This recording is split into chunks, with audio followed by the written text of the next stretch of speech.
Hey, youth pastors, wanted to jump on here real quick and talk about reopening your youth ministry. Okay, so a couple of things real quick. I know you're excited to get back together, and I'm excited for you to get back together as well. But here's just a couple of things that I would suggest that you do as you are preparing to reopen and you're providing all this content, all this kind of stuff. Here's a couple of things I would suggest.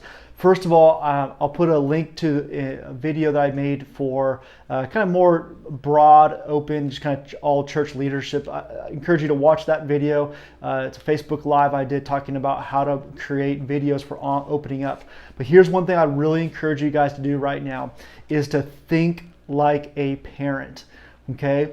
You got to think like a parent right now, because I know it's really, really tempting to just have these huge, big, exciting, we can't wait to get back together and really specifically more for students.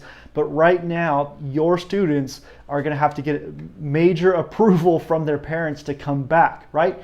So a couple of things I really want to encourage you to think about as you are thinking like a parent in this season, as you are trying to promote coming back. One is this: be real specific about your dates and your times. A lot of times we put up, hey, can't wait to see you Thursday or Wednesday, but like which one? When is it? And so parents don't want to question, they don't want to wonder. They want to make sure. They're going to ask their students, are you sure it's this Wednesday? Are you sure that it's 7 o'clock? Are you sure it's this, right? Are you sure that you're meeting in the parking lot for whatever it is, right? So make sure that you're specific about that, because again, a parent doesn't want to have to wonder or question or text you, right? They want to know specifically what is the day, what is the time.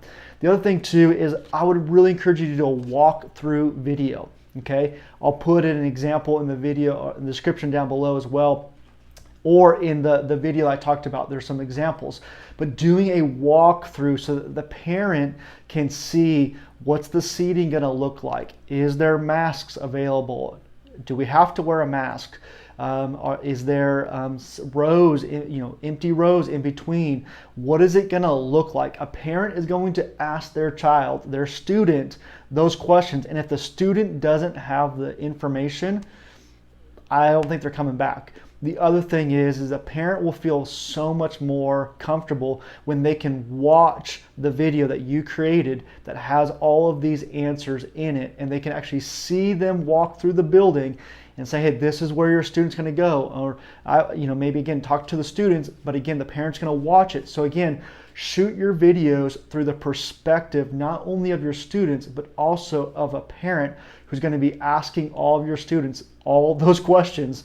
So think through it, okay? Also, make sure that, think through, are you still providing online content? Are you still providing that? Make sure you answer that question so your parents, again, can know, well, hey, you could possibly stay at home. They're going to live stream it, or it's pre-recorded, whatever it might be. So again, think like a parent. What are the questions that your parents are going to be asking your students? And try to provide that in your videos, in your emails, all those kinds of things. But I would highly, highly, highly encourage you to make a walkthrough video so that your parents can see exactly what it's going to look like. And even those students that themselves have a lot of questions, make a walkthrough video. And again, I'll have some examples in the description. Hopefully that's helpful. We'll see you guys soon.